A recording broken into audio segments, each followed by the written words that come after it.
The options Greek delta is lying to you and you don't even know it. A lot of people love to run the wheel strategy thinking, hey, if I do a 30 delta, cash secured put, that means I only have about a 30% chance of assignment. No, that is not the case. In today's video, we're going to be diving deep why the delta lies to you and what to be looking at instead. If you just drop a comment down below on today's video, you're also going to get my 25 favorite Ark Options Strategy stocks. And again, everything we talk about today in today's video, guys, is I am not a financial advisor, right? So make sure you go do your own research on anything that we discuss today. But guys, today, what we're specifically going to be talking about is the options Greek delta. People love to use this as a way of probability of assignment, whether on our covered calls or our cash secured puts. However, it's a big lie. Let me show you specifically. First, we're going to look at a good quality company, I would say, Procter and Gamble, right? Hasn't had a great time recently, but let's go take a look at. Let's say we want to buy, get into some puts with Procter and Gamble. So we're on our options chain here, just on Robinhood. We're selling a put, and we're just going to go out as close to a month as we can, right? And basically all I'm saying here is I'm willing to buy 100 shares of Procter & Gamble at close on February 13th if it hits a certain strike price. And that's the cool part, right? At the time of recording this, PG's trading at 141, and let's say I want to own it at 140, okay? Or let's just do 140s, right? You typically have to play a little bit closer to the money, right? And if I open up this contract, you can see I have a 40 delta here. What does that mean? Most people think, hey, it's a 40% chance of me getting assigned and a 60% chance that I'm going to walk away and not have to end up buying my shares on February 13th. All right, let's go take a look at what this premium is like. So bid-ask spread fairly wide across this stock. So let's just assume we'd be filled around 300. Let's just say 310. We'd be filled around with that options premium. We'll toss this into our cash secured put calculator real quick. So we're collecting 310 here of premium that's come from the options buyer, right? And we're locking up $14,000 for this specific trade. So we'll put 14,000 there. And you could see our total return here is a 2.21%, and our expiration is 34 days. Obviously, results vary. These are just the options premiums I'm seeing at my screen at the time of this recording. Now, right, let's say that, there's two outcomes of this trade. Obviously, if you don't know, let's say at close on the 13th, PG's trading above 140. Perfect. We don't have to buy the shares. Our collateral is freed back up and we get to move on with our lives, right? But if it's trading below it, right, we end up having to buy a company, 100 shares of a PG, right, for, more than what it's currently trading for. So if it's trading at like 135, at close, you're buying it at $140, okay? Now, here's where the risks come in when I look at delta, okay? Now, when I'm looking at a stock like PG, right, a nice dividend paying stock, right, I am usually playing closer to the money on those. And the reason for that is because most of the time, they're not paying that crazy amounts of premium. Now, in this specific case, right, you could see that PG is actually paying a decent amount of premium. Anything above a 2.2 or a 2% return on your money in a single month is a very, very good return on your collateral. What does that mean? It's the premium divided by the collateral that you're locking up to maybe buy those 100 shares. So let me show you another example here, right? A high flyer, so to speak, that people absolutely have loved, or I've kind of fallen out of love with, as you can tell. Is it bad that I knew this was coming? I don't know. Let's kind of, I don't know. Yeah, I hate to say it, but it is what it is. I feel bad for all the people that are losing money here. Hopefully it recovers and hit all-time highs again for you. I genuinely mean that from the bottom of my heart. But taking a look at strategy here, right? We'll do out the same expiration for them. All right. Now in this case, let's go look at a 40 delta here. Okay, let's go look at a 40 delta here. Right at the money is the 40 delta. See, do you see what is happening here? Let me open this thing up. Let's copy and paste this. Right, so I'll even do, you know what? I won't even do 40 delta because that's a 42 delta. I'll do the 150s. How about that? Right, 36 delta less. We're collecting $920. I'll even just take the bid. I don't even need to go between the bid and ask. $920 of premium. Holy guacamole. It's tempting even for me. $15,000 locked up on this trade. 6.13% return on your collateral in a single 34-day period.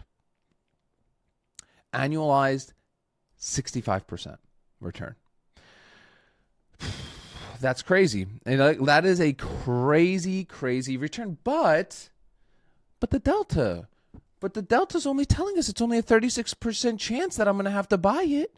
There's only a 36% chance, Pete. There's so if I'm looking between these two trades, Pete, doesn't it make sense that I go and get all this more premium return on my money? I'm basically locking up the same amount of collateral, 14,000 on PG. Why do I want to go? I'm getting 3 times more premium here, Pete, by going over and doing my MSTR put, right?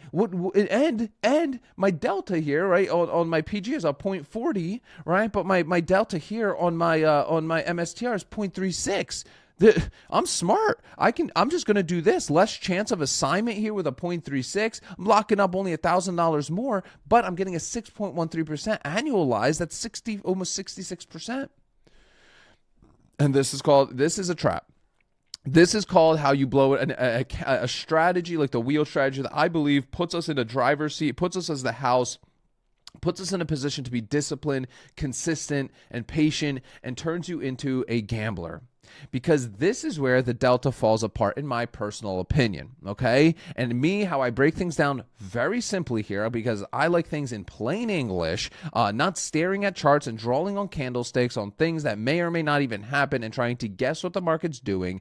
I don't guess. I look at the cold, hard facts, and that is how I make my decisions. And the cold, hard fact is this, right? The return on my collateral is outsized, and how I look at my risk is how I look at my return on my collateral, right? If my return on collateral is above 2%, I am assuming that this assignment is a very, very, very likelihood of happening, right? If it's below, usually I'm not too worried about it, right? I'm not necessarily too worried about it. But the delta, it goes out the window, especially with very volatile stocks that you see like MSTR or on some of this triple leverage stuff that you people love to do, right? Where it puts you in a situation where you're trying to rush the snowball effect, right? The thing is, with a trade like this, whether you get assigned or not, in my personal opinion, right? You're now assigned a great company like Procter & Gamble that every single person watching here right now, I'm willing to bet, unless you live in the forest, and even so, even if you're in a tent, you probably still own some products by Procter & Gamble,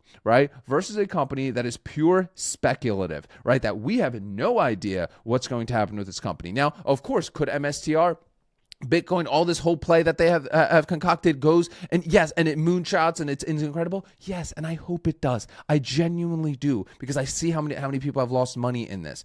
But me personally, I like to take like a more Warren Buffett, slow and steady, turtle wins the race, right? Being even more aggressive here than I like to. I'd rather be a little bit more aggressive on a dividend-paying stock like Procter & Gamble that owns a slew of brands, because guess what? I'm mitigating the number one risk of this strategy, at least in my opinion, right? I am understanding that when I sell this put, there's a high chance, no matter what, that I can get assigned. What's your plan here? What is, like, I can't even fathom getting assigned. What would I do if I got assigned MSTR at $150? What would you do? Right, because if you got assigned right at 150 here on MSTR, it most likely you got assigned because it probably dropped down to like 145, 140, 135, right?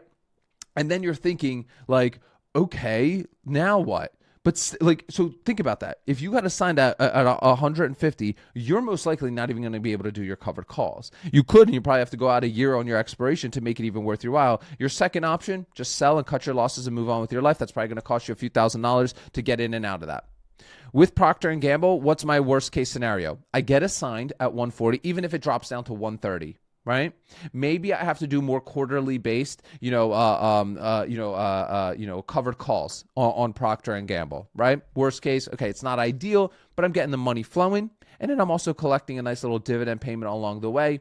And in my conviction, right, I do believe that Procter & Gamble will hit all-time highs again, and I will be able to run my covered calls on a normal weekly or monthly scheduled basis, collecting my dividends, collecting my premium. I have a plan. At least I'm trying to have a plan. But when you have a plan like an MSTR where you do YOLO into something like this, and there's tons of these companies. Listen, look at me. I'll show you right here real quick, right? Another company that I love, my most traded stock, right? Is SoFi. But even here, you got to be logical. Let's go look at, let me show you this. So we'll go same expiration to keep this all kind of like very, very similar. So you can get the point that I'm making across here, right? So let's go SoFi and let's go look a monthly out on like a 40 delta as well, right? So, okay, we'll do the same like 26 delta 35. Okay, but take a look at this. $130 of premium, we'll call it 135. All right, you usually get filled right in the middle there. $135, locking up $2,500. Kind of looking like MSTR here a little bit, right? No, I digress a little bit. Okay, me personally, guys, not financial advisor. If I like me personally with SoFi, I understand the company a lot more than I do MSTR, like leaps and bounds. And I love SoFi. I love their marketing. I love their funnels. I love their average order value, how they lifetime value of their customers, how they cross sell, downsell you into different kinds of things. It's a fantastic business model. Love the business model. Love the company. Use the company, right? But with that said, if I'm looking at this trade and I see a 5% return in a month, red is like screaming at me, careful. So you have to understand the risks you are taking on. You cannot simply just look at delta, because if you simply just look at delta, eventually you're going to get burned. Guys, if you want my 2 premium calculators that I quite literally do this on with multiple stocks all day long, right? Plus my full trade log template, click the first link in the description of today's video. That's going to give you a 90-minute training on the Ark Options Strategy, which takes your wheel strategy to the next level. Whether you're a new person just getting into all this or a veteran, there's something there for you to learn. Plus at the end of that training, I'm going to give you all these resources completely for free that you can walk away with. Guys, remember, sell options, collect premiums, repeat. I'll see y'all tomorrow.